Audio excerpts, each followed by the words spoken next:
Buenos días, tardes o noches, bienvenidos una vez más a este canal, El Conocimiento Prohibido. Y hoy tenemos un tema bastante interesante. El tema es sobre el arrebatamiento.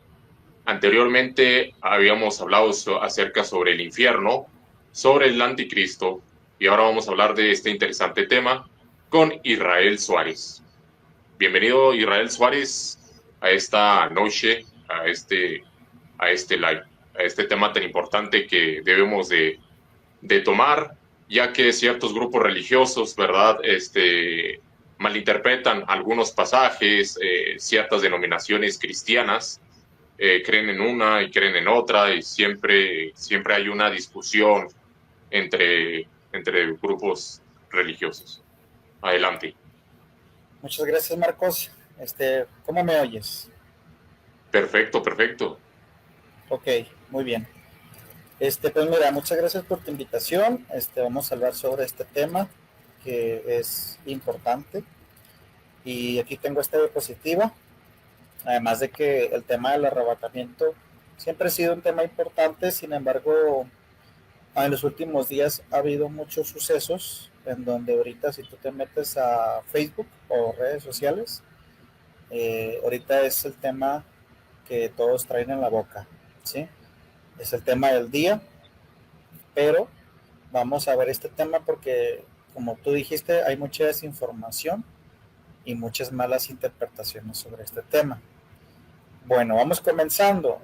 Mira, dentro de lo que es el tema del arrebatamiento, hay una postura escatológica muy famosa que se llama dispensacionalismo, que siempre es la más usada en todos los círculos cristianos, incluso en ciertos círculos católicos, también tengo que decir eso. Ahora, ¿por qué? Pues porque de hecho el dispensacionalismo es una doctrina o una escatología de origen jesuita.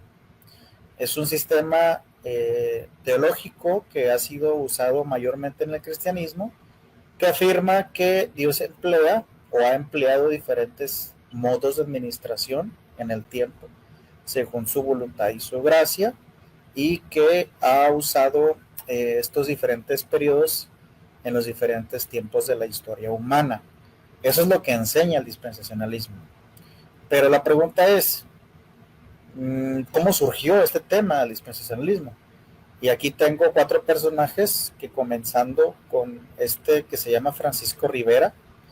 Él fue un jesuita del siglo XVI que a él se le encomendó hacer una postura o vamos a llamarlo como una tesis, por así decirlo, sobre, sobre escatología, pero para defender al Papa. Ahora te pongo en contexto. Para los tiempos de Lutero, la iglesia, las iglesias que en ese tiempo, o que ahora en nuestros tiempos las conocemos como iglesias reformadas, tenían una postura de que el Papa o la figura del Papa es el anticristo. Entonces, el papado encomienda a los jesuitas y sobre todo a Francisco de Rivera a hacer una tesis en donde defiendan al Papa y que las iglesias reformadas ya no ataquen al Papa como al anticristo. ¿Qué es lo que sucede? Que este señor, Francisco de Rivera, empieza a hacer estudios teológicos, ¿verdad? Empieza a enseñar lo que en su momento se le conoció como futurismo, que después cambia a dispensacionalismo, pero la base es la misma. En donde Francisco de Rivera empieza a enseñar a la gente diciéndole, miren, las iglesias de Lutero, ¿verdad? O las reformadas dicen que el Papa es el anticristo, pero no, el Papa no es el anticristo es una persona que va a venir en el futuro, que va a ser un político, que va a mover a las masas, que se le va a dar todo reino y, bueno, toda autoridad, que va a ser homosexual, o sea, todo ese tipo de como perfil que actualmente el cristianismo predica acerca de que cómo debe ser el anticristo como un político, un líder mundial, homosexual, todo eso. Francisco de Rivera lo empezó a introducir. También empezó a introducir el tema de los 7 años, el tema de que 3 años y medio de paz y 3 años y medio de gran tribulación. Todo eso Francisco de Rivera lo empezó a enseñar, pero con el propósito de que la Iglesia Reformada ya no atacara al Papa y lo señalara de que él es el anticristo. Que a la luz de la verdad, el Papa sí es el anticristo. Pero ese sería otro tema, ¿verdad? Pero bueno, a lo que voy es que Francisco de Rivera fue quien comenzó con ese tema de que todos los eventos escatológicos, no ponerlos en el tiempo de la humanidad conforme ha avanzado desde los discípulos a hoy. No. Todo, la escatología la pasaron al futuro. Todo. De tal manera que, como te digo, él fue de los pioneros en poner todas las escrituras al futuro, ¿sí? Muere él, pasan siglos, viene después John Nelson Darby, que era un predicador anglo-irlandés del siglo XIX, que él era, bueno, pues era dentro de las iglesias reformadas, un predicador, y él agarra esos principios de Francisco de Rivera y empieza a enseñar el futurismo, y poco a poco el futurismo va agarrando forma de lo que hoy es el dispensacionalismo. En el mismo siglo XIX, viene otro personaje llamado Cyrus Scofield. Él vivía en Estados Unidos, era abogado, tenía estudios teológicos, y él también agarra las posturas de Francisco de Rivera, de John Nelson Darby, y empieza también a enseñar el futurismo dispensacionalista, pero él llegó a un nivel más alto. ¿Qué fue lo que pasó? Que Scofield hace la famosa Biblia, Reina Valera, versión Scofield, de estudio. ¿Y qué es lo que hace esa Biblia? Pues que esa Biblia, la cual yo he visto en muchas librerías, y siempre que la veo digo, ay, mejor que vendan otras, o mejor que la quiten. Esa Biblia, cuando tú la compras y que la vas leyendo, pues en la parte de abajo tiene anotaciones, que son anotaciones de él, de Cyrus Scofield, que en el siglo XIX la hizo. Bueno, más que nada como el siglo XX, no fue precisamente en el siglo XIX cuando la hizo. Pero lo que voy es que en esa Biblia él pone sus comentarios acerca del futurismo dispensacionalista, y todos los creyentes que la compran, cuando la están leyendo, la Biblia, pues también leen sus comentarios, leen los comentarios de Scofield, y pues ahí ya el creyente ya no tiene como la forma de escudriñar ni de ponerse a estudiar como debe ser, sino que ya se van conforme a los comentarios que Scofield tiene en esa Biblia, ¿sí? Entonces sí. el decir, es que es una Biblia de estudio, pues no, más bien es una Biblia que ya te impone todas las ideas del dispensacionalismo, ¿sí? Como te digo, hasta la fecha todavía la vende. Sí hay ciertos, incluso seminarios, tanto en México como en Europa, bueno, más que nada en este lado de Latinoamérica, en donde cuando te metes a estudiar, lo primero que te dicen es cómprate tu Biblia Scofield.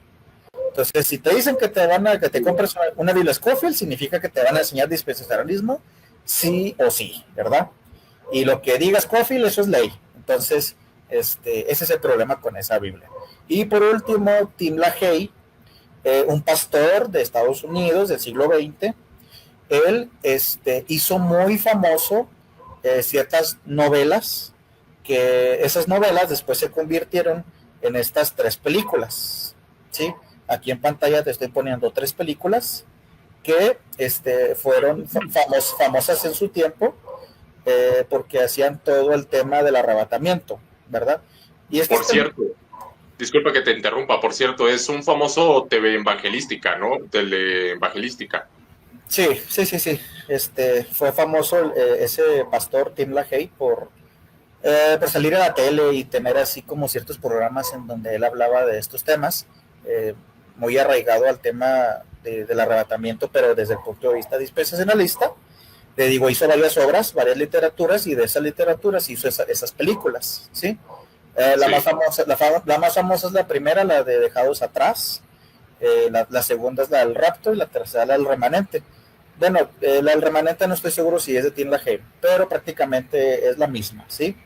En estas películas introducen todo ese tema del acuerdo de paz, del arrebatamiento antes de la tribulación, de que aparece un anticristo, así político, como ya dijimos, ¿verdad? Y luego que 3 años y medio de paz, 3 años y medio de tribulación, todo lo que siempre nos han enseñado por parte del dispensacionalismo, lo ponen estas películas. Ahora, ¿por qué me atrevo a hablar sobre el dispensacionalismo de esta manera? Pues porque yo estuve dentro de iglesias donde enseñaban el dispensacionalismo, yo aprendí el dispensacionalismo y lo enseñé, ¿sí? Entonces, ya conforme fui estudiando y viendo diferentes posturas escatológicas, porque hay 4, ¿sí? No, el dispensacionalismo es de hecho la más nueva, fui viendo como que no, pues ciertas inconsistencias. Y toda persona que se mete a estudiar sobre el dispensacionalismo, le enseñan esta tablita o esta línea del tiempo que en este momento te estoy enseñando. ¿Sí la visualizas? Sí, sí, sí, Okay. sí. Bueno, en esta línea de tiempo, que es muy famosa, siempre nos han enseñado de que no, que pues Dios antes trataba al hombre en el tiempo de la ley, y luego vino la cruz, y luego la ley fue abolida, y luego vino el tiempo de la gracia, y luego la gracia pues sigue hasta hoy, pero la gracia se va a acabar cuando termine cuando sea el arrebatamiento, y luego que el tratado de paz, y luego que el anticristo, y todo lo que siempre nos han enseñado. Toda una Entonces, mezcolanza. pues sí, siempre ha sido una mezcolanza. Ahorita no me voy a poner a explicar toda esta regla por línea del tiempo, porque ya muchas personas ya la conocen, pero es importante destacar que el dispensacionalismo enseña varias cosas que son importantes para ellos y que son como la base. Número 1, Dios tiene 2 pueblos: el Estado sionista laico de Israel y la Iglesia, ¿sí? Entonces el dispensacionalismo obviamente apoya al Estado de Israel porque ellos son pueblo elegido y santo, pero ni al caso, ¿sí? Y la Iglesia es de los gentiles, ¿sí? Entonces el dispensacionalismo sí hace esas dos separaciones, la Iglesia e Israel, pero pues eso es algo erróneo, ¿verdad?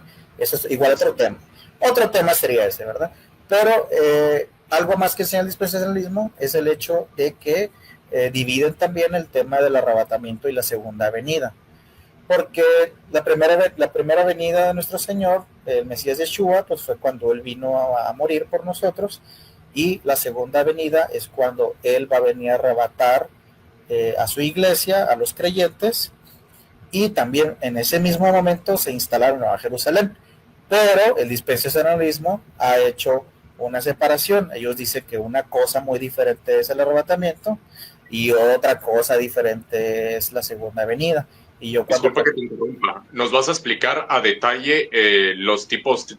Hay como 4 tipos, ¿no? De venidas del Mesías, ¿va? Que están dentro del grupo denominaciones cristianas, ¿verdad? Unos creen en otra cosa, otros en algo intermedio, ¿verdad? Nos vas a explicar a detalle. Más adelante sí. Entonces, te digo, hacen esa separación, ¿no? Que una cosa es el arrebatamiento, sí, otra cosa es la segunda venida, pero la verdad es que es el mismo evento, no son 2 cosas diferentes. Y cuando yo platico con personas sobre ese tema, me dicen, es que lo que pasa es que cuando Jesús viene en el arrebatamiento, él no pisa la tierra, nomás viene en las nubes, agarra a los creyentes y se va. De hecho, dice que es de una manera secreta, pero no, la escritura dice que todo ojo le verá. Entonces, yo les digo, bueno, entonces la segunda venida, pues ya no es segunda, más bien ya es tercera. Y luego, no, es que lo que pasa es que como no pisa la tierra, no cuenta. Entonces, ahí se inventan ese tipo de cosas. Bueno, a lo que voy, por lo que te enseño esto, es que todas las personas que están viendo este video, este estudio, y que les han impuesto esta creencia, esta escatología errada, jesuita, quítensela de su mente. Por eso le pongo ahorita aquí un círculo de prohibido, ¿verdad? O sea, ya hay que quitarse esa mente dispensacionalista en la vida del creyente. Y las películas también no sirven de nada esas películas. O sea, lo único que a lo mejor sí te puede, ok, sí, en algún momento va a venir nuestro Señor, ¿verdad? Pero para como lo manejan, pues no. Ahora sí ya a la escritura, Mateo 24, yo lo leo. Dice, y saliendo Yeshua, bueno, estoy usando una versión hebrea, se iba al templo cuando sus discípulos se le acercaron para mostrarle las edificaciones del templo. Tomando entonces la palabra, él les dijo, ¿veis todas estas cosas? De cierto, os digo de ningún modo que no quedará aquí piedra sobre piedra que no sea totalmente derribada. Y estando sentado en el monte de los olivos, se le acercaron los discípulos en privado, diciendo, dinos, aquí los discípulos le van a preguntar 3 cosas al Mesías. 1, ¿cuándo será esto? ¿Qué? La destrucción del templo. 2, ¿cuál es la señal de tu venida? ¿Sí? Y 3, ¿cuál será la señal de la consumación de la era? O sea, cuando ya se acaben todas las cosas. Entonces él en Mateo 24 contesta 3 preguntas. ¿Cuándo es la destrucción del templo? ¿Cuál es la señal de su venida? ¿Y qué señales hay para la consumación de la era cuando ya se acabe este mundo? Bueno, que este mundo va a ser renovado, dice Apocalipsis, va a ser pasado por fuego y va a haber cielos nuevos y tierra nueva. Bueno, continúo. Mateo 24:15. Bueno, me estoy adelantando porque pues ahorita el tema central es el arrebatamiento, ¿verdad? Pero yo le invito a todas las personas que están viendo este estudio que cuando lean Mateo 24 lo hagan con una mente sabiendo que el Mesías Yeshua está contestando estas 3 preguntas. Porque usualmente cuando la gente dispensacionalista, el creyente dispensacionalista, lee Mateo 24, todo le pone el futuro. Pongo un ejemplo. Yo supe de una familia que hace algunos años atrás, poquitito antes de la pandemia, empezaron así como que a recolectar comida y estaban así como que llenando una troca con una camioneta con suministros y me decían que ya se iban a ir a vivir a las montañas. Entonces yo le dije, y pues ustedes de dónde sacan el hecho de que ya se tienen que ir a vivir a las montañas. Y me dijeron, es que Mateo 24 dice que cuando veas a la ciudad de Jerusalén rodeada de ejércitos, huye a los montes. Y le dije, a ver hermanos, tranquilos. Número 1, ese versículo, cuando el Mesías Yeshua lo dijo para en el tiempo del siglo I, cuando los discípulos vieran, o los creyentes vieran, a Roma rodeando la ciudad para hacer destruida la ciudad y el templo. Esos creyentes eran los que tenían que irse a las montañas. Y eso se cumplió en el año 70. No hoy. Cuando está hablando de Jerusalén, se refiere a la Jerusalén de aquel tiempo, del siglo I, no al Jerusalén que hoy vemos en el actual Estado de Israel. ¿Sí?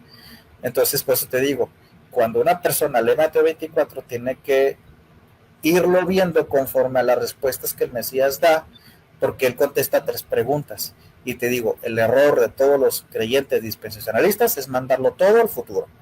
Bueno, continúo. Mateo 24:15 dice, por tanto, cuando veáis a la abominación desoladora dicha por el profeta Daniel, puesta en el lugar santo, el que esté leyendo entienda. Otro versículo mal interpretado. Aquí todos los dispensacionalistas dicen que aquí está hablando del anticristo, que se va a sentar en un tercer templo, y que pues se va a sentar aquí creyéndose Dios y pidiendo adoración. Y bueno, esa abominación desoladora precisamente habla, bueno, es que aquí se cumplió en 2 ocasiones, por así decirlo. La primera fue con Antíoco, cuando el imperio griego de Alejandro Magno, Antíoco Epífanes, se mete al templo, sacrifica un cerdo y él mismo se considera un dios. Y todos conocemos la historia de los macabeos, de lo que hoy es la fiesta de Hanukkah. Es Hanukkah, ¿sí? Hanukkah. Bueno, sí, ¿por qué? Pues porque los macabeos derrotaron a los griegos, limpiaron el templo, y Antíoco, al momento de hacer ese sacrificio con el cerdo, se consideró abominación desoladora. Ahora, ¿cuándo ocurrió otra abominación desoladora? Pues con los romanos. Cuando Tito, el emperador Tito, llega y destruye Jerusalén, destruye también el templo, y prácticamente se roban todo el oro que había en el templo. Cuando el Mesías dice que no quedará piedra sobre piedra, fue porque cuando los romanos quemaron el templo, el oro se fundió, cayó en las piedras del suelo, y literalmente los romanos se robaban las piedras calientes con el oro impregnado, ¿sí? Entonces, eso también se cumple cuando dice el Mesías que no quedará piedra sobre piedra. Entonces, cuando veáis la abominación desoladora dicha por el profeta Daniel puesta en el lugar santo, huyan. Entonces, se refiere tanto al tiempo de Antíoco como al tiempo romano, ¿sí? El tiempo de Tito, que él destruyó el templo. Y luego, Mateo 24-27 dice, porque como el relámpago que sale de oriente y brilla hasta el occidente, así será la venida del Hijo del Hombre. Ahí lo único que nos está diciendo, pues es que el arrebatamiento va a ser en un momento, ¿verdad? En un abrir y cerrar de ojos prácticamente. Ahora, ahí también hay un hebraísmo sobre la luna, pero ahorita te lo voy a abordar ese tema. De Mateo 24-31, y enviará a sus ángeles, ¿quién? El Mesías Yeshua, con gran trompeta, y reunirá a sus escogidos en los cuatro puntos del viento, de un extremo al otro de los cielos. O sea que el Mesías va a reunir a todos los creyentes que estén en todos los lugares de la tierra. Y luego Mateo 24-32, así que de la higuera, aprender la parábola, cuando su rama ya se pone tierna y brotan las hojas, sabéis que el verano está cerca. Ahorita hablamos un poquito sobre la higuera. Así también vosotros, cuando veáis todas las cosas, conoced que está a las puertas. De cierto os digo, de ningún modo pasará este linaje hasta que sucedan todas las cosas. Pero acerca de aquel día y la hora nadie sabe. Eso de acerca del día y la hora es otro hebraísmo. Ahorita te digo qué onda con eso. Ni los ángeles de los cielos, ni el Hijo, solamente el Padre. Ese también es otro hebraísmo. Ahorita te digo a qué se refiere el Mesías aquí. Mateo 24-44, por esto vosotros también estáis preparados, porque el Hijo del Hombre vendrá a la hora que no pensáis. Otro hebraísmo. Es que cuando digo hebraísmo, me refiero a que son como palabras o dichos que en el siglo I sí se entendían, pero que hoy no se entienden. Es decir, un mexicano que diga enfrente de un gringo, en todos lados se cuecen habas, y el gringo no va a saber a qué se refiere el mexicano, porque sí, por cultura el mexicano sí sabe de qué está hablando. Es un dicho, ¿verdad? Un dicho mexicano. Bueno, el hebraísmo es algo similar. El Mesías Yeshua, cuando hablaba, daba estas connotaciones culturales. Ahorita les explico sobre estos hebraísmos. Y por último, Mateo 24-50, vendrá el Señor, de aquí el siervo, en día que no guarda y a la hora que no conoce. Aquí solamente el versículo que acabo de leer, el último, pues no solamente nos exhorta a que debemos estar pendientes a la hora que debemos de conocer. Es decir, el creyente sí sabe o sí debe de saber las señales que todo apunta al regreso del Mesías, porque no estamos en oscuridad, sino estamos en luz. Si no me equivoco, eso lo dice en 1 Tesalonicenses. Creo que más adelante lo vemos. Bueno, ahora sobre el tema de la higuera. Mateo 24-32, así que la higuera tendrá la parábola, cuando su rama se pone tierna y brotan las hojas, sabéis que el verano está cerca. Así también vosotros, cuando veáis todas estas cosas, conoced que está a las puertas. De cierto os digo que no pasará de este linaje hasta que sucedan todas las cosas. Bueno, siempre se ha pensado que la higuera es Israel, pero no. Israel, es decir, el pueblo de Israel, que aquí quiero aprovechar para decir que no es el Estado sionista y laico de Israel que hoy vemos. ¿Quién es Israel? Israel es todo creyente que está en la tierra, que acepta al Mesías Yeshua y que guarda los mandamientos de Dios, sin importar si eres brasileño, si eres polaco, si eres griego, si eres judío. Toda persona que acepta al Señor y que guarda los mandamientos, según Gálatas 3, Romanos 11 y Efesios 2, eres parte de Israel. Ahora, y es importante perdón que te interrumpa, es importante que hayas tocado ese tema, porque hay muchos grupos cristianos que dicen que pues lo que es la teología del hermano mayor, ¿verdad? Que es otro tema, ¿verdad? Es para otro tema, pero tocan eso de que los de Israel, ¿verdad? Que pues son a seguir, y que pues es el pueblo de Dios, y que debemos de seguir sus pasos, y toda una mezcolanza, ¿verdad? Es un problema con ese tema, ¿verdad? Y que mucha gente pues se mete en problemas a tocar en esos temas que son de suma importancia y de cuidado. Ese sería también otro tema, ¿verdad? Muy interesante, después podríamos abordarlo, pero simplemente cuando me dicen, ay, es que el judío que viene del Estado de Israel es pueblo de Dios y santo y puro, le digo, mira, ¿esa persona qué hace? ¿El israelí actual o es practicante del judaísmo talmúdico, que niega al Mesías Yeshua y tampoco honra al Eterno, o es sionista y ateo, ¿sí? Entonces, ni mucha religiosidad, ni el sionista ateo reconocen al Mesías Yeshua. Entonces, como dice el apóstol Juan, quien no tiene al Hijo, no tiene al Padre, simplemente, ¿sí? El otro tema sería el tema de los házaros, pero ese también es otro tema muy largo, ¿verdad? Porque tú actualmente ves al judío que vive ahí en el Estado de Israel, y lo ves güero, ojo azul, pelirrojo, y te pones a investigar cómo era la fisionomía de los judíos del siglo I, de la época del Mesías, y pues eran semitas, es decir, morenos, no muy altos, cabello oscuro, barba, ojos oscuros, ¿sí? Como lo que hoy sí se ve en los árabes, ¿verdad? Pero sí, ese es otro tema también, ¿verdad? Pero lo que voy, cuando hablo de la higuera, es que la higuera no es Israel. La higuera es el sistema que en el siglo I era el que gobernaba a Israel. En este caso estoy hablando de los saduceos.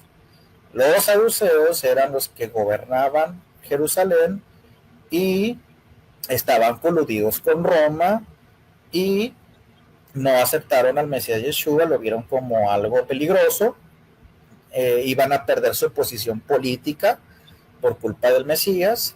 Entonces ellos eran los que arrastraban a los judíos del siglo I pues prácticamente también apostatar, porque incluso los saduceos no creían en muchas cosas de la Torá, tampoco creían en muchas cosas de los profetas. Entonces el Mesías les llama sepulcros blanqueados, les dice que les va a quitar la autoridad y que se las va a dar a personas que sí den frutos, y el Mesías se refería a los discípulos. Entonces ya cuando la destrucción del año 70 de Jerusalén y del templo, toda esa autoridad saducea desaparece, comienza lo que es el rabinato, o los rabinos son los que empiezan a tener cierta autoridad sobre los judíos que no creyeron en el Mesías Yeshua y que fueron esparcidos después del año 70 y también después del año 125, cuando con Adriano hubo otras guerrillas, porque hubo cierto sector de judíos no creyentes en Yeshua que quisieron recuperar Jerusalén. Pero bueno, es otro tema y es historia. Pero a lo que voy es que lo que hoy vemos en el Estado de Israel como la política sionista que vemos, y que Benjamín Netanyahu y que un partido político que es el que gobierna, que se llama Likud, que es de donde viene Benjamín Netanyahu, bueno, todo ese sistema político que actualmente se ve gobernando en el Estado de Israel es como si hubiera resurgido ese sistema saduceo, ¿sí? Que quiere de alguna manera imponer un liderazgo, pero fuera de la voluntad del Eterno, ¿sí? Entonces, cuando el Mesías habla de que la higuera iba a ser, bueno, de hecho el Mesías la maldijo a la higuera, dando a entender que maldijo al sistema político, y les dijo: nunca más den fruto, ¿sí? Frutos de arrepentimiento. Esa higuera se seca. Y el Mesías, cuando habla aquí en Mateo 24, que dice: cuando vean reverdecer o que vuelve a ponerse tierna la higuera y que sus hojas vuelven a brotar, él está hablando de que ese sistema saducaico iba de alguna manera a volver a surgir. ¿Y cuándo surgió? Pues surgió el 14 de mayo de 1948, cuando se firma la declaración del Estado de Israel, y que nace el Estado de Israel, ¿verdad?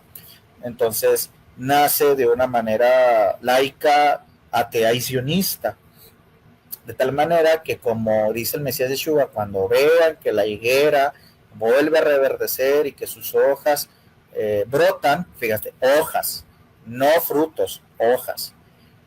¿Qué significa? Que un árbol que no tiene frutos es cortado. Un árbol que nomás tiene hojas no sirve realmente. Entonces el Estado de Israel surge, pero no con frutos, solamente con hojas.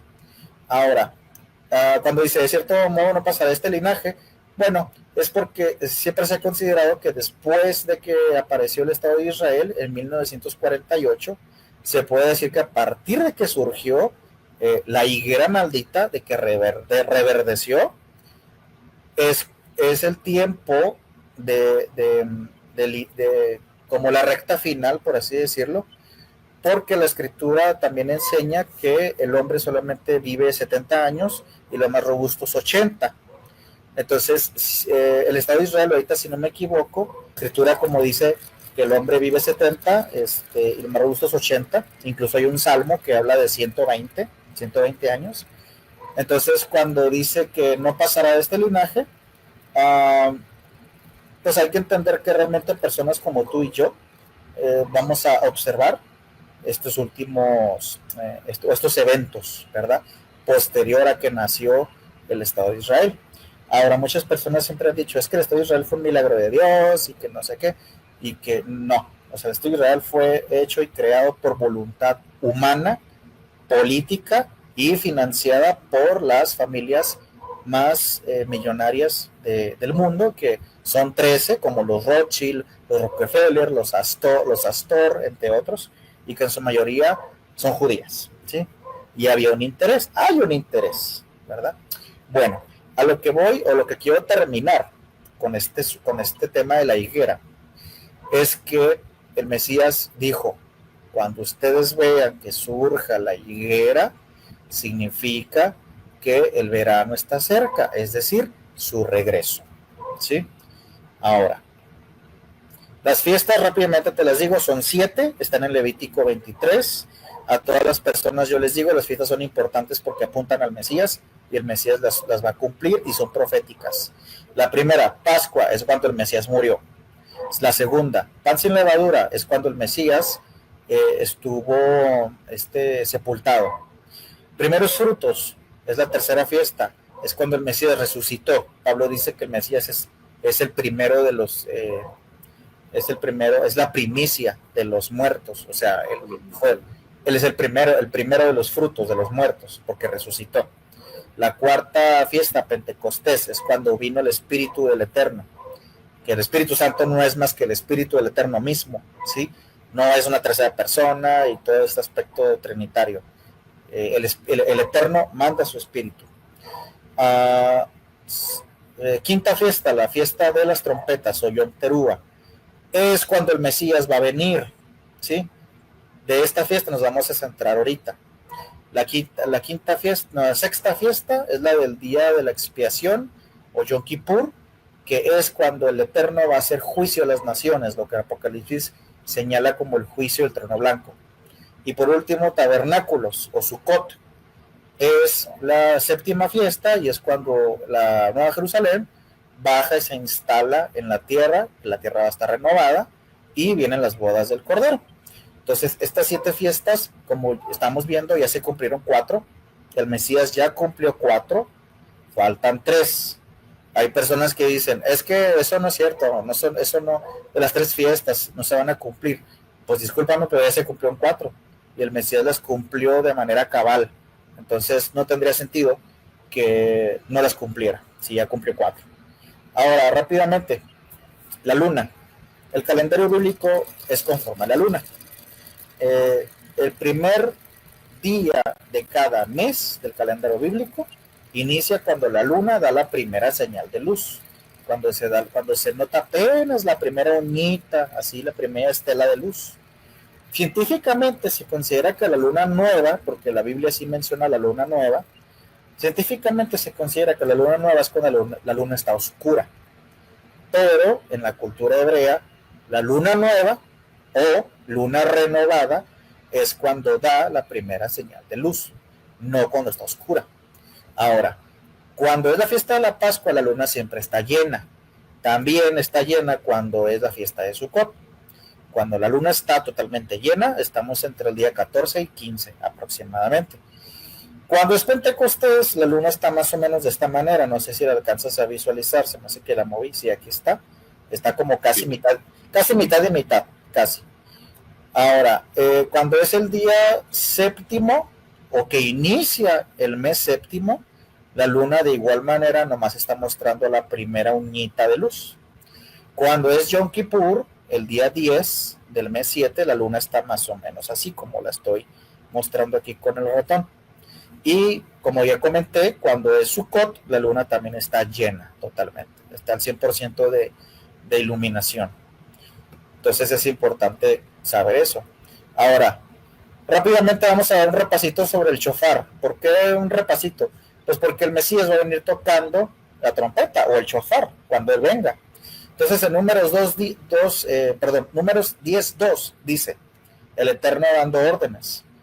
Hazte 2 trompetas de plata, las harás labradas a cincel y te servirán para convocación a la asamblea y dar la señal de mover los campamentos. Los hebreos siempre se manejaban por medio de los toques del shofar. Había diferentes épocas, momentos y situaciones donde se tocaba el shofar. El primero es que el shofar se tocaba o se toca, porque todavía hay personas que lo hacen y qué bueno que lo sigan haciendo, porque esto no está abolido. El calendario bíblico sigue y es vigente en nuestra actualidad, puesto que todavía existe la luna, ¿verdad? Entonces, mientras esté la luna, el calendario sigue. Ahora, el shofar se tocaba cada inicio de mes, es decir, cada primer día de cada mes, cuando la luna daba la primera señal de luz, o da la primera señal. Números 10:10 dice, asimismo, en vuestros días de alegría, en vuestras fiestas solemnes señaladas, y en los principios de vuestros meses, tocaréis las trompetas durante vuestros holocaustos y sacrificios de vuestras ofrendas de paz, y os será memorial delante de nuestro Elohim, es decir, nuestro Dios. Yo soy vuestro Elohim. Sí, ahí el Eterno comenta o dice que también en los primeros días de cada mes se debía de tocar el shofar. Otra forma o otro momento en el que se tocaba el shofar es cuando había guerra. Números 10:9. Cuando entréis en guerra en vuestro país contra el enemigo que os ataca, tocaréis las trompetas con alarma y se os recordará ante vuestro Elohim y seréis salvo de vuestros enemigos. ¿Sí? Y por último, el shofar también se tocaba cuando había una coronación a un rey de Israel. Primera de Reyes 1:39. Entonces el sacerdote Sadoc tomó el cuerno de aceite del tabernáculo y ungió a Salomón y dieron soplido al shofar. Y todo el pueblo exclamó, viva el rey Salomón. ¿Sí? Cuando había coronación de rey, también se tocaba el shofar. Eso es importante. Ahora, vamos a ver aquí rápidamente, Marcos, cómo sonaba el shofar. Invitamos a las personas que están viendo este estudio, que en YouTube, porque estos audios yo los descargué de YouTube, pueden ponerle sonido del shofar en coronación de un rey y les va a salir el video. También, sonido del shofar por clamor de misericordia y los meses, así como hoy lo tengo aquí escrito. También sale un video en YouTube. Y por último, sonido del shofar en alerta de guerra. Búsquenlo esos 3, sí aparecen en YouTube, puesto que yo los saqué de ahí. Ahí van a poder escuchar la melodía, es diferente, el toque es diferente. Ahora, vamos ahora hacia el tema de la fiesta de Yom Teruah, que es la que nos importa, porque estamos hablando del tema del arrebatamiento. Levítico 23:24, aquí el Eterno da las instrucciones sobre Yom Teruah, es el día de la trompeta. Habla a los hijos de Israel y diles, el mes séptimo, el primero del mes, será para vosotros solemne reposo, es decir, el día 1 del mes 7, cuando la luna da la primera señal de luz, se considera que es como un Shabbat. Una conmemoración al son de trompetas, o sea, en cuanto se sabe que es el día primero del mes 7, se deben de tocar las trompetas. Y santa convocación, bueno, se reunían en el templo. Levítico 23:25, no haréis ningún trabajo de servidumbre y haréis acercar ofrenda ingenia ante mí. Bueno, como ya te dije, pues se reunían. Ahora, Teruah, la palabra Teruah de Yom Teruah significa clamor, aclamación de alegría, grito de batalla, toque de trompetas, alarma, clamor otra vez, estruendo, grito de guerra, júbilo, tocar y vocerío. O sea, todo eso significa la palabra Teruah, o era utilizado para esos términos. Y el término Zikron, que es un término también hebreo, significa recuerdo, memorial, conmemoración, recordatorio, recuerdo. Entonces, Actualmente el Estado de Israel y el judaísmo no celebran Yom Teruah como tal. Están celebrando algo que se llama Rosh Hashanah, porque ellos creen y consideran que el año nuevo es en el mes 7, pero como que no tiene sentido que el año nuevo sea en el mes 7. Bíblicamente el Rosh Hashanah, si quisiéramos verlo, es entre marzo y abril, que es cuando viene el mes de Nisan. Bueno, Aviv, mejor dicho, Aviv. La Biblia, bueno, también la Biblia menciona el término Nisan, pero lo más correcto es el mes de Aviv. Que Aviv literalmente significa primavera. Entonces, como te digo, el término Zikron, eso significa memorial. Ahora, a lo que voy, por lo que te decía de Rosh Hashanah, es que los mismos judíos que viven en el Estado de Israel, que practican judaísmo, todavía no saben a qué se refiere el toque de la trompeta. Es decir, sí hay ciertos grupos que festejan Yom Teruah, les falta a lo mejor agregar o complementarlo con la fe en el Mesías Yeshua, pero no saben a qué tipo de toque es el que se refieren. No saben si es de guerra o no saben si es por la coronación de un rey, o sea, como que todavía no saben ellos o no han terminado de encajar la relación que tiene la fiesta de Yom Teruah con el Mesías Yeshua y su regreso, ¿sí? ¿Por qué? Pues porque no reconocen al Mesías. Entonces es como que celebran una fiesta que no saben cuál es su significado, no sé si me explico. Y al creyente, los que creemos en el Mesías Yeshua, sabemos que Yom Teruah apunta al regreso del Rey, al regreso del Mesías Yeshua, ¿sí? Ahora, vamos a continuar. El Mesías Yeshua y la Torah, Yom Teruah es una fiesta profética que todavía no se ha cumplido, como ya dijimos. Pues falta que el Mesías venga y le dé cumplimiento. Esto es lo que te estaba diciendo, mira, precisamente. Aquí tengo apuntado para los judíos ortodoxos la fiesta de Yom Teruah les es una fiesta de alarma, sin embargo, como no reconocen al Mesías Yeshua, no saben qué tipo de alarma es lo que te estaba comentando ahorita. Ahora, 1 Tesalonicenses 4:16. Porque el maestro, Pablo hablando aquí, el maestro mismo descenderá del cielo con aclamación, es decir, Teruah. Esta palabra, aclamación, Teruah. Con voz de príncipe de los mensajeros y con trompeta, es decir, va a venir tocando el shofar, con trompeta poderosa, y los muertos en el Mesías resucitarán primero. Entonces aquí hay dos palabras clavísimas.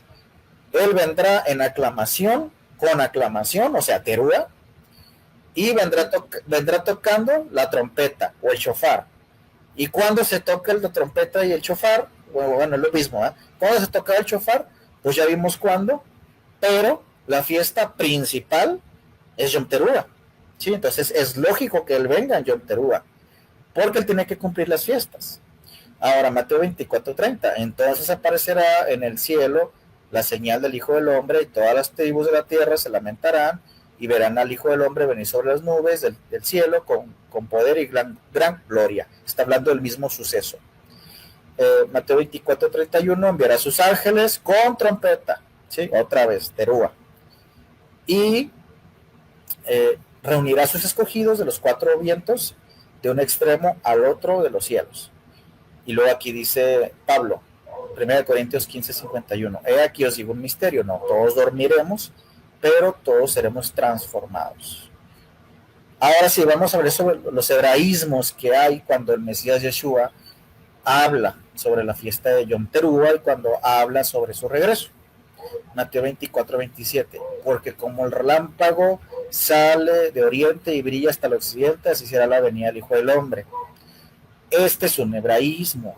¿De qué se trata este hebraísmo? Marcos, cada vez que la luna está oscura y que da la primera estela de luz, así, de una manera redundante, sale la estela de luz de oriente a occidente, ¿sí? Cuando aquí la Biblia dice, o el Mesías habla de que va a salir, que su regreso va a ser como el relámpago que sale de oriente hasta occidente, está también apuntando al momento exacto en el que la luna da la primera señal de luz y que esa luminosidad sale de oriente a occidente, ¿sí? Es en un instante cuando aparece la primera señal de la luna. Entonces, ese es un hebraísmo. Otro, y enviará a sus ángeles con trompeta. Bueno, este ya lo leímos, ¿verdad? Mateo 24, sí. Mateo 24:36. Pero acerca del día y de la hora nadie sabe, ni los ángeles del cielo, ni el Hijo, solamente el Padre. Bueno, este es otro hebraísmo. ¿A qué se refiere cuando dice que nadie sabe el día y la hora? Bueno,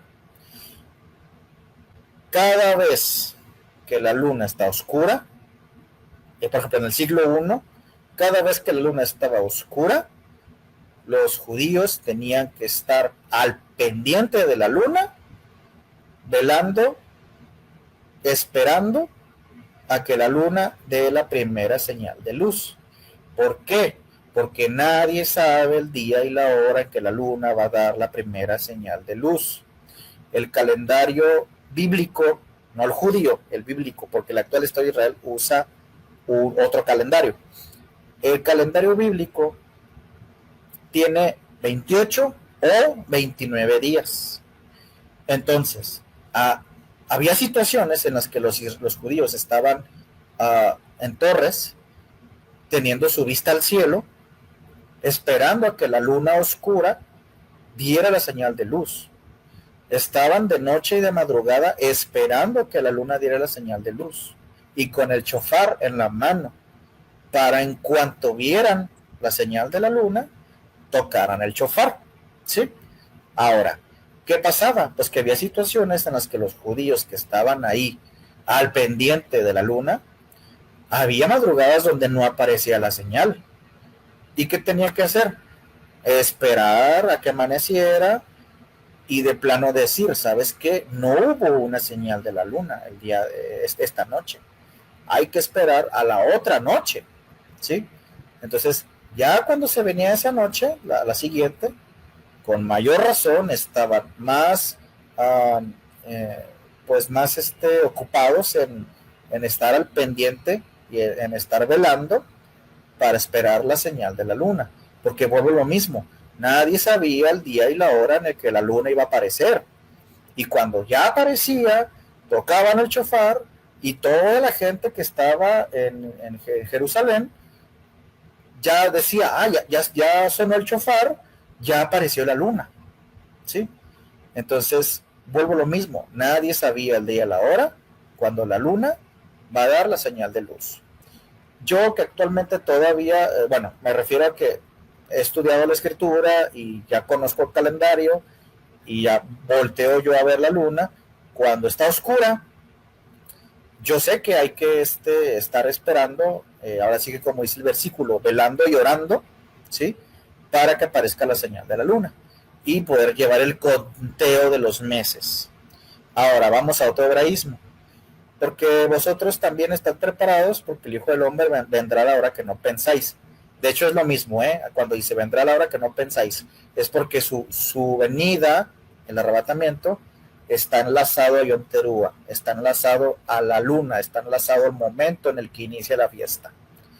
Y Mateo 24:50 dice, vendrá el Señor de aquel siervo en día que no aguarda y a la hora que no conoce. Bueno, aquí habla sobre los incrédulos. Todo creyente debe estar al pendiente del calendario, debe estar al pendiente de las fiestas y debe estar al pendiente de la luna, si es que conoce este tema. Si un creyente no conoce ni las fiestas, ni el calendario, ni nada de esto, para él va a venir de manera desconocida o como ladrón en la noche, que ese es otro hebraísmo sobre el ladrón de la noche. Ahora, vamos rápidamente con este cuadrito, porque había diferentes nombres para los diferentes toques de la trompeta.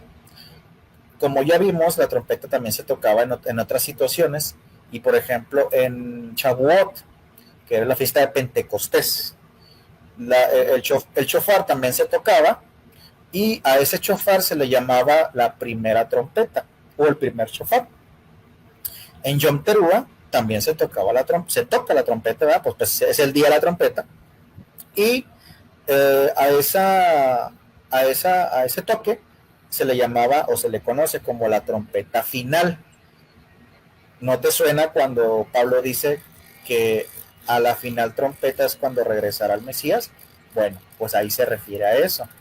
Todo judío sabía que la trompeta cuando sonaba en Yom Teruah, a esa trompeta se le conocía como la última trompeta o la trompeta final, ¿sí? Entonces cuando Pablo dice que va a ser a la final trompeta, pues ahí está, te está diciendo de manera indirecta va a ser en Yom Teruah, ¿sí? Y luego, en Yom Kippur también había otro toque de trompeta, y a esa trompeta se le conocía como la gran trompeta, ¿sí?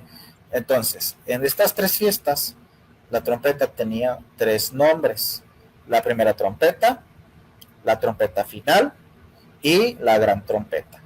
La expresión la final trompeta en hebreo es shofar asharon o ajarón, que se entiende dentro del lenguaje como algo festivo y profético.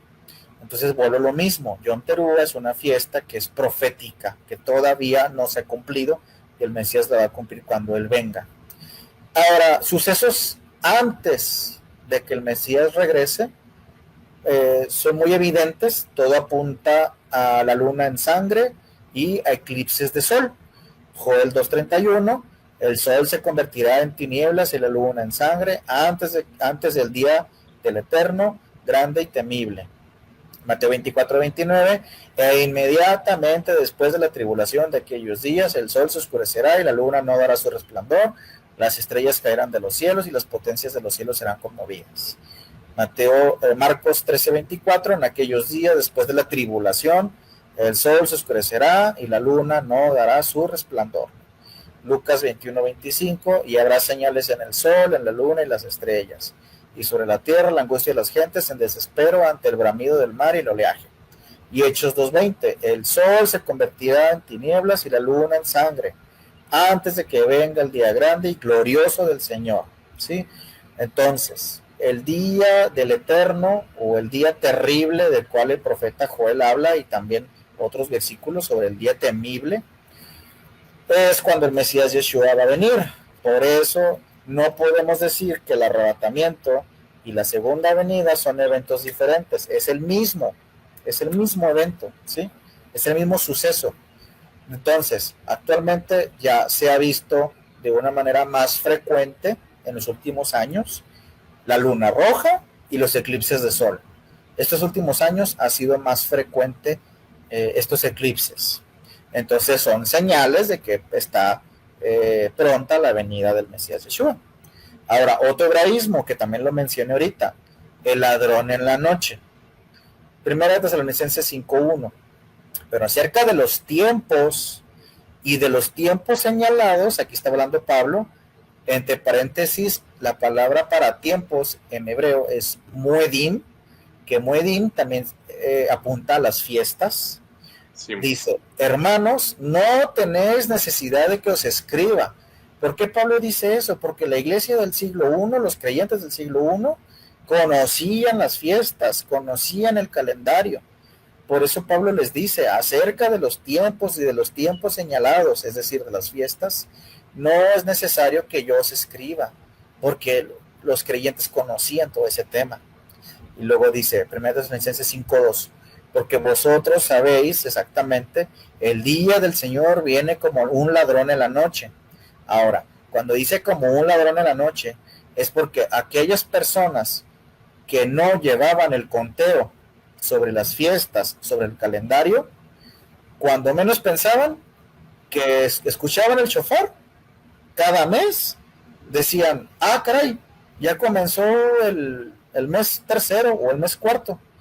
Pues esas personas no tenían a lo mejor como que en su mente el llevar el conteo de los días y tampoco llevaban el conteo de la luna, de tal manera que las fiestas o simplemente el toquido del shofar a ellos les llegaba como ladrón en la noche. ¿Por qué? Porque eran descuidados.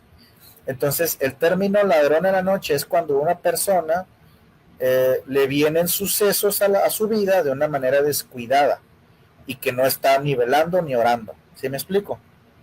Sí. A eso se refiere ladrón en la noche, ¿sí?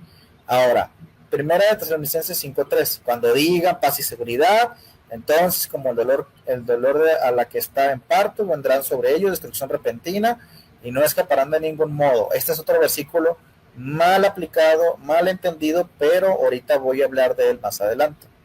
Primera de Tesalonicenses 5:4, pero hermanos, pero vosotros hermanos, fíjate, no estáis en tinieblas para que aquel día os sorprenda como un ladrón. Aquí Pablo les dice, hermanos, ustedes no están en tinieblas para que ese día los sorprenda como un ladrón. Entonces, ¿qué quiere decir? Que Pablo exhorta a los creyentes a que ese día no les llegue de una manera repentina, porque ellos conocían las fiestas. Y 1 Tesalonicenses 5:5, porque vosotros sois hijos de la luz e hijos del día, no somos de la noche ni de las tinieblas, es decir, de los que no conocen la escritura, de los que no conocen las fiestas. Wow. ¿Sí? Ahora, ¿cómo será el arrebatamiento? Ese es otro tema. Bueno, y ya lo leí, ¿verdad? Donde dice que el Mesías vendrá con aclamación, con voz de príncipe, los mensajeros, tocando trompeta, y que los muertos en el Mesías resucitarán primero. Ese ya lo leí. También ya leí, este no lo leí, donde dice 1 Tesalonicenses 4:17, después nosotros los que vivamos, los que hayamos quedado, seremos arrebatados simultáneamente con ellos en las nubes, al encuentro con el Señor en el aire, y así estaremos siempre con el Señor. Apocalipsis 1:7, he aquí vienen las nubes, el Mesías, vienen las nubes, y todo ojo le verá. Por eso ese tema del dispensacionalismo que enseña de que el arrebatamiento es un evento secreto y todo eso, no. Todo ojo le verá cuando el Mesías venga en las nubes. Y también aquellos que lo traspasaron harán lamentación por todas las tribus de la tierra. Bueno, cuando dice los traspasaron, aquí siempre las personas han malentendido que cuando dice aquellos que los traspasaron, piensan que se refieren a los judíos o al actual Estado de Israel. Pero no, cuando dice los que lo traspasaron, es decir, personas que se les predicó, personas que se les habló del evangelio y que simplemente les entró por un oído y les salió por otro, ¿sí?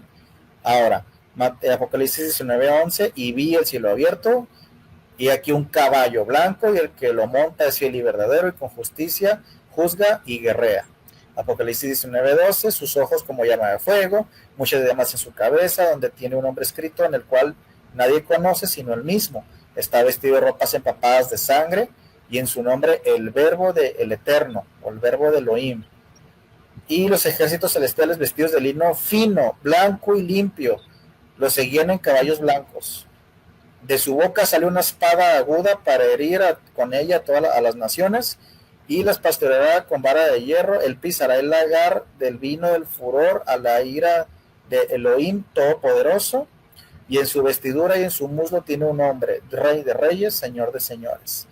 Ese suceso es el arrebatamiento. Como vuelvo y repito, el arrebatamiento y la segunda venida es el mismo evento, no como el dispensacionalismo lo enseña, que son dos, ¿sí? Ok. Bienaventurado aquel siervo que cuando llegue el Señor lo halle haciendo así, o sea, te halle velando, te halle escudriñando la escritura, conociendo más sobre las fiestas y sobre el calendario. De cierto os digo que lo pondrá sobre todos sus bienes, pero aquel siervo malo, dice su corazón, mi Señor tarda. Apocalipsis 22:20, el que da testimonio de estas cosas dice, sí, vengo pronto, amén, sí, ven Señor. Desde una perspectiva hebrea, el concepto de arrebatamiento no se entiende como un escape al cielo, como sí lo enseña el dispensacionalismo, sino como una reunión con el rey cuando él regrese a la tierra. Wow. Y como él viene como rey, cada vez que se coronaba un rey, se tocaba el shofar, ¿sí? Entonces, con mayor razón, el Mesías viene y va a venir en Yom Teruah, cuando sea la fiesta de la trompeta, el día de la trompeta. No va a venir el 25 de diciembre, no va a venir el 14 de febrero, o como el dispensacionalismo lo enseña, que el día que, cuando el día que sea, ¿verdad? No. El Eterno tiene un calendario, el Eterno el Mesías Yeshua ha cumplido con cada una de las fiestas y va a cumplir con las últimas 3. No se va a salir de ese parámetro porque son fiestas proféticas que el Eterno dio a su pueblo. Y las fiestas no son judías, son fiestas del Eterno, suyas, que se las da a su pueblo. Entonces, ya por último, bueno, ya casi termino, sobre lo que me comentabas a lo que me decías, ¿verdad? El arrebatamiento, de que las diferentes posturas. Bueno, mira, la primera postura es la pretribulacionista, que dice que el arrebatamiento será antes de los 7 años de la gran tribulación. Bueno, este tema de los 7 años y la semana 70 siempre ha sido muy mal interpretado por el dispensacionalismo. Entiendan esto, la semana 70 ya se cumplió, ¿sí? La semana 70 se cumplió cuando el Mesías Yeshua vino. Cuando él murió a la mitad de la semana. Es decir, cuando ustedes leen Daniel 9, 24, 27, todas las personas que lo leen siempre lo ponen al futuro, como si todavía no se ha cumplido, porque dicen, ay, es que lo que pasa es que la semana 70 no se ha cumplido, porque cuando el Mesías estaba en la tierra solamente llegó hasta el 69, la semana 69, y luego vino la gracia, y la gracia pausó el tiempo, y la semana 70 no se ha cumplido. No, la semana 70 ya se cumplió.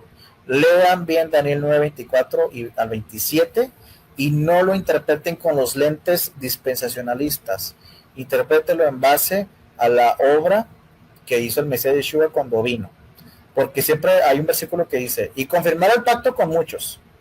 Está hablando del anticristo. No, está hablando de que el Mesías Yeshua iba a venir e iba a hacer un pacto con muchos, o sea, con todas las personas que lo hayan aceptado, con su sacrificio. A eso se refiere. Bueno, vuelvo al tema. Arrebatamiento pretribulacionista enseña que el arrebatamiento va a ser antes de los 7 días, antes de que empiece la gran tribulación. Ahora otro tema, la gran tribulación ya se cumplió. La gran tribulación fue en el año 70, cuando Roma destruyó Jerusalén. Esa fue la gran tribulación, esa ya terminó. Lo que hay hoy es tribulación, y la tribulación desde Esteban a la fecha. Hubo tribulación, hay tribulación y va a haber tribulación hasta que el Mesías Yeshua venga. Pero lo que se le conoce como la gran tribulación, esa ya terminó y fue en el año 70. Ustedes vean diferentes pasajes de Pablo donde él dice, estamos en gran tribulación, ¿sí? Y esos versículos él los escribió poco antes de que llegara Roma a sitiar Jerusalén, a rodearla y destruirla. Ya Pablo ya decía que estaban en gran tribulación. Entonces la gran tribulación ya pasó. Eso métanse a la mente, porque el dispensacionalismo siempre lo ha mal enseñado. Bueno, ahora, la otra postura, que se llama media tribulacionista, que dice que el arrebatamiento no va a ser antes de los 7 años, sino que va a ser a la mitad, a los 3 años y medio. Pero vuelvo a lo mismo, están malinterpretando a Daniel.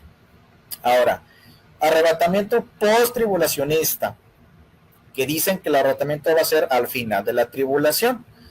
Esto de hecho es lo más como lo más correcto. ¿Por qué? Porque mira lo que decía acá atrás. Aquí está, Marcos 13:24, el de en medio. ¿Qué dice? Sí. Dice, en aquellos días después de aquella tribulación, el sol se oscurecerá y la luna no dará su resplandor, ¿sí? Y luego, otro versículo, fíjate, Mateo 24:29, el de arriba, dice, inmediatamente después de la tribulación de aquellos días, el sol se oscurecerá, la luna no dará su resplandor, las estrellas caerán del cielo, las potencias las potencias de los cielos serán conmovidas. O sea, esos versículos están diciendo que tanto el sol y la luna se van a poner roja y negro el sol, pero dice que después de aquellos días de tribulación, ¿sí? Entonces, sí, la iglesia, los creyentes, sí vamos a pasar por tribulación. Y como te dije, tribulación ha habido desde el tiempo de Esteban, ha existido en el pasado, hoy hay tribulación y va a haber tribulación hasta que el Mesías venga, ¿sí? Entonces, de todo este cuadro que te estoy mostrando, la postura que se le conoce como post-tribulacionista es la que de alguna manera yo considero que es la correcta, ¿sí? Que el La Mesías más aceptada. la más aceptada. Bueno, no la más aceptada porque el dispensacionalismo acepta la pretribulacionista, pero históricamente la más correcta debe de ser la post-tribulacionista. Y por último, acá abajo hay una postura que se llama postura de pre-ira, que dice justo antes del derramamiento de la ira divina. Bueno, así similar, un poco similar a la de arriba. Y por último, vamos a hablar sobre la falsa paz. Mira, ¿por qué te quiero hablar así poquito sobre este tema? Porque tú sabes de los sucesos que pasaron entre Hamas e Israel, y que Donald Trump, junto con su yerno, Jared Kushner, el judío ortodoxo, que de ortodoxo no tiene nada, que hicieron este acuerdo de paz y que toda la gente empezó con que, híjole, ya se hizo el acuerdo de paz y que ya nos vamos. Y ahorita, sí, muchas personas entraron en cierta psicosis, ¿verdad? Y sobre todo las personas que creen en el dispensacionalismo, pues estaban con que ya ven el tratado de paz y seguridad, del que hablaba Tesalonicenses y todo eso. Ajá. Pero mira, yo te voy a decir una cosa. Todo este evento diplomático que hubo entre Donald Trump con Hamas, con el actual Estado de Israel, y en esta foto que están como en una cumbre en Egipto, donde sí fueron diferentes países árabes, y que ahí ponen así con letras grandes, Paz 2025, todo eso no es más que un mero circo diplomático. ¿Por qué? Por lo siguiente, le llaman acuerdo de paz a este tema, o acuerdo de paz a todo Medio Oriente, según ellos, cuando el dichoso acuerdo solamente fue entre Israel y Hamas. No es un acuerdo de todo Medio Oriente, es un acuerdo nomás entre Israel y Hamas. Ahora, le llaman también acuerdo, pero no es un acuerdo de paz en sí, solamente es un cese al fuego. Ahora, que también llamarlo cese al fuego no es del todo correcto. ¿Por qué? Porque Gaza, y voy a hablar por Gaza, no por Hamas, os estoy hablando de los civiles, no de los terroristas de Hamas. Los palestinos que viven en Gaza prácticamente se la pasaron recibiendo ataques y ellos no respondían porque no tienen cómo responder. Entonces, un cese al fuego es cuando dos bandos tienen cómo responder. Jamás a lo mejor sí tenía o tiene cierto armamento, pero ante el armamento que tiene el Estado de Israel es nada, es nulo lo que tiene Hamas, es muy poco realmente. Entonces te digo, la terminología del cese al fuego y del acuerdo de paz no es realmente lo que parece, ¿sí? Ahora, le llaman acuerdo de paz y seguridad en Medio Oriente a esta cumbre que hubo en Egipto, cuando realmente, como te comento, solamente fue un cese al fuego entre Israel y Hamas. Hamas no es todo Medio Oriente, ¿sí? Te la compraría o te creería si en esta cumbre invitaran a todos los países de Medio Oriente y de Oriente. Ahora, ¿por qué te digo eso? Porque en esta foto y en esta cumbre que fue en Egipto hace la semana pasada, si no me equivoco, en esta foto no está Benjamín Netanyahu, el primer ministro de Israel, no está el líder de Hamas, solamente fue un representante de ellos, pero no fue el presidente que tiene Gaza, o líder, no fue, o lo que sería como el homólogo de Netanyahu, no fue. Tampoco fue Rusia, tampoco fue China, entre otros. Solamente fueron países árabes, que ahí se ve en la foto, pero tampoco invitaron, por ejemplo, a Irán. ¿Sabes cómo? Entonces, no se le puede llamar acuerdo de paz y seguridad de todo Medio Oriente, como en las noticias lo estuvieron divulgando, cuando número uno solamente fue un acuerdo o un cese al fuego entre Israel y Hamas. Repito, Hamas no es todo Medio Oriente. Y en esta cumbre, como te digo, no fue ni Netanyahu, no fue tampoco el líder de Hamas, no fue Rusia, no fue China, no fue Irán, entre otros. Entonces, el dichoso acuerdo que el dispensacionalismo siempre ha enseñado, ese no fue realmente. Simplemente son meras circos diplomáticos, realmente. Ahora, te tengo una noticia. Hace unas horas, y tengo que decirlo abiertamente, Hamas atacó a Israel. Y cuando digo que atacó, me refiero a que hubo un tiroteo entre terroristas, porque son terroristas los de Hamas, contra soldados israelíes. Hace como un día o dos que sucedió esto, ¿sí? De tal manera que ya se considera que se quebró el cese al fuego o el acuerdo de paz, ¿sí? ¿Cuánto les duró? Una semana, si mucho, ese acuerdo, ¿sí? Ahora, otra cosa, si realmente hubiera sido un acuerdo de paz y seguridad en todo Medio Oriente, pues déjame decirte que mientras estos sujetos estaban ahí en Egipto y Trump estaba nomás ahí tirando rostro con todos los líderes árabes, el Estado de Israel atacó a Libia, ¿sí? Entonces, ¿dónde está el dichoso acuerdo de paz en todo Medio Oriente? Realmente no es ese acuerdo de paz que el dispensacionalismo siempre ha enseñado, ¿sí? Entonces, son solamente meros circos políticos, circos diplomáticos. En las próximas semanas, estoy casi seguro, Marcos, que vamos a ver en los siguientes días noticias de que otra vez están agarrando grupos extremistas de Hamas contra los soldados sionistas. Entonces, yo le digo a la gente que no se ponga tan psicótica con estos temas, ¿sí?